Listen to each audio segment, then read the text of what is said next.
Hey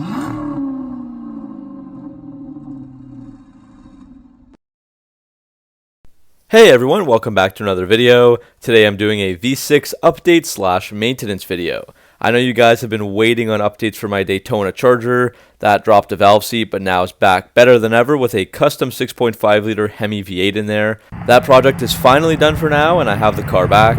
But unfortunately winter is here in Canada, so I'm trying to find a few nice days to film some content, and then I'll be sharing everything with you guys.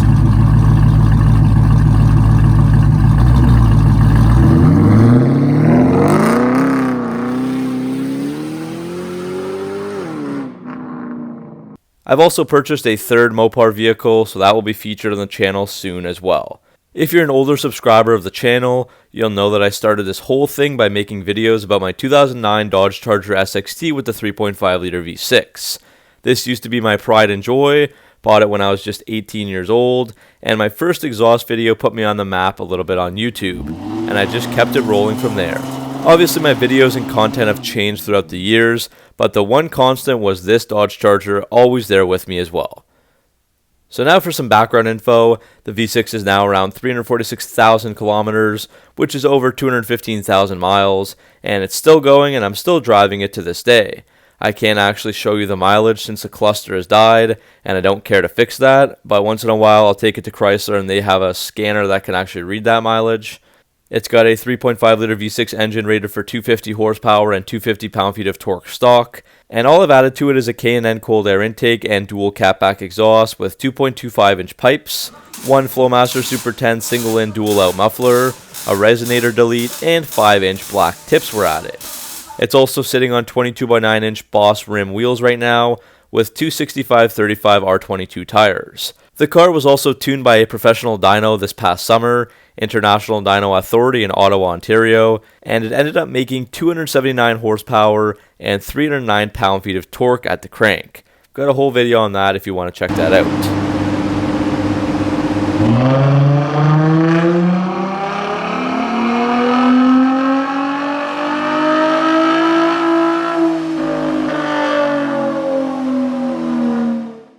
Anyways, now let's take a look at the list of all the repairs and maintenance that I've done to it during my time owning the vehicle to give you kind of an idea of what to expect if you have a similar year Charger or even a 3.5 liter V6 engine. I wanted to add the actual costs because I feel that's very important, so I'm using the average price on the website repairpal.com, which provides some car repair estimates. Otherwise, the costs vary too greatly depending on the location, where you take it for service, and where you get the parts from. I, for example, do a lot of DIY work with my uncle in the driveway, so I have very few receipts, and I would be saving money as opposed to someone who pays for all the work. So I bought this car in April of 2015 with roughly 120,000 kilometers or 75,000 miles on it when I got it. This is my maintenance list after 6.5 years of owning it, so April 2015 all the way to now, December 2021, and it has over 226,000 kilometers that I've put on it. This was my daily driver, road trip car, winter warrior, and everything in between. The car's only left me stranded 2 times, but both were pretty legitimate reasons, the alternator and the starter going out. Assuming I drove the car 226,000 kilometers in those 6.5 years, that's almost 35,000 kilometers a year. So let's go year by year and see what was repaired. Again, all the costs are the average cost in US dollars as shown on RepairPal. The first 2 years saw tons and tons of repairs as I figured the last owner wasn't maintaining the vehicle at all. First, for general maintenance items, change the spark plugs, clean the throttle body, change the PCV valve, service the transmission, did a few oil changes, and had to replace my rear brake lights a few times. I also updated my PCM at the dealership because there was a TSB for that, and it really helped the car shift and feel better. And as for those oil changes, we do need to add those in, as although they are cheap, they're pretty important, and I do like to do them very frequently to keep the engine healthy. So let's say I change the oil every 6,500 kilometers with regular oil. As we said, each year on average I drove roughly 35,000 kilometers or 22,000 miles, so 35,000 divided by 6,500 is between 5 to 6 oil changes per year. So we'll just alternate that number, 5 one year, 6 the next. So for the first 2 years, we are looking at 11 oil changes. Year 1 and 2 also saw some other minor and major repairs. The first gen LX is known for its terrible suspension, and I did the front end once during those 2 years, which involved the upper and lower control arms, so 4 parts there, bushings, tie rods, and sway bar links. I also did the rear shocks. So that was around $2,000 in just the suspension alone. Apart from that, there was a standard brake job, changing the pads and rotors in all 4 corners. And other items included the rear axle seals leaking, a new alternator, and a new battery. So add that all up and we're at almost $3,800. Another thing to mention during these 2 years were engine issues. I had ticking noises from my 3.5 liter V6, which is kind of common for this engine, and that was diagnosed to be the rocker arm assemblies. I did have a third-party engine warranty, so they were fixed for free twice, but it never actually really fixed the ticking, and it still ticks proudly today, so I'm not too worried about it. It was a pretty hefty repair and covered by warranty, so for these costs I'll just include one of those repairs.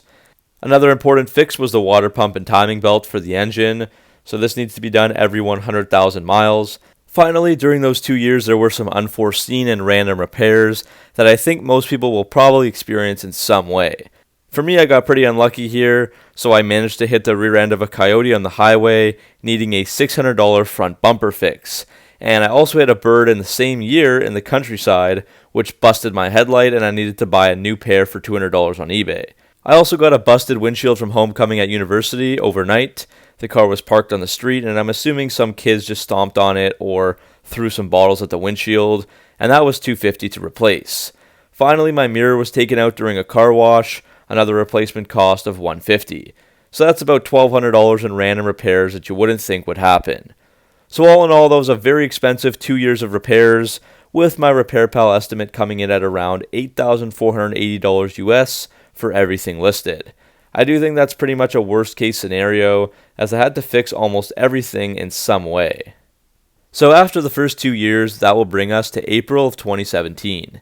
Now we can look ahead at the next 3 years, which were more kind to me, and I was in the garage a lot less.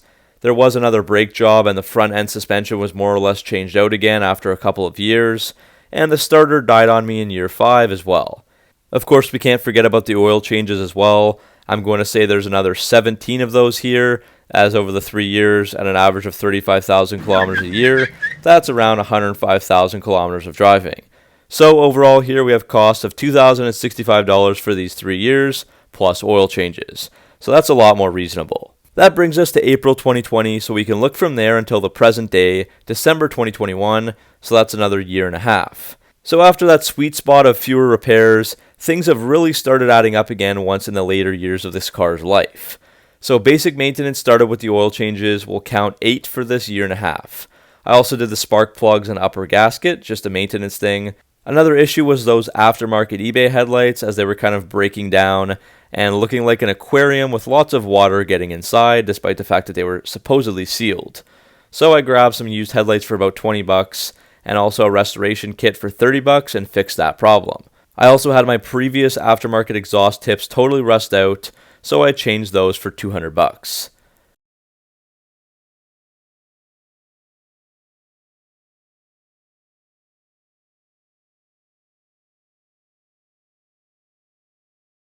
As for the suspension, once again there was a lot more to fix here. There was endless clunking and squeaking and squealing from the front end that was really pissing me off. I didn't have to fix these things, but I wanted to restore the tighter steering and get rid of the noise.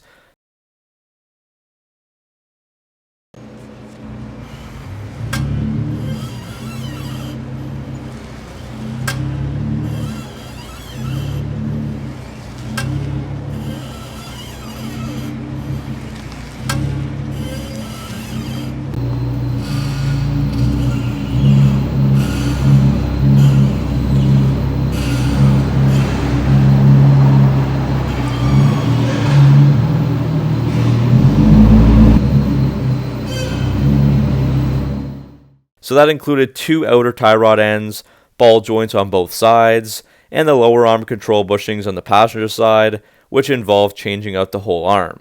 So Repair Pal puts all that work at around $1,378. Also, kind of related to the suspension, there was a wheel bearing that went bad on the front passenger side, I believe, so we had to replace that as well. There were also a couple of engine issues. First up, the EGR valve, which was just a $75 part and pretty easy fix, but again, if you take the car somewhere, they would charge you around $300. But the car was stalling at certain points and was rough at idle, but it wasn't so bad that you would really notice it too much. But eventually it threw the code and I fixed that. The water pump and timing belt had to be changed again at 200,000 miles or just over. I also had a close call here with the tensioner. It was cracked, as you can see in the photo, so if that goes, it could jump the timing belt and cause some serious problems to the engine and the valves.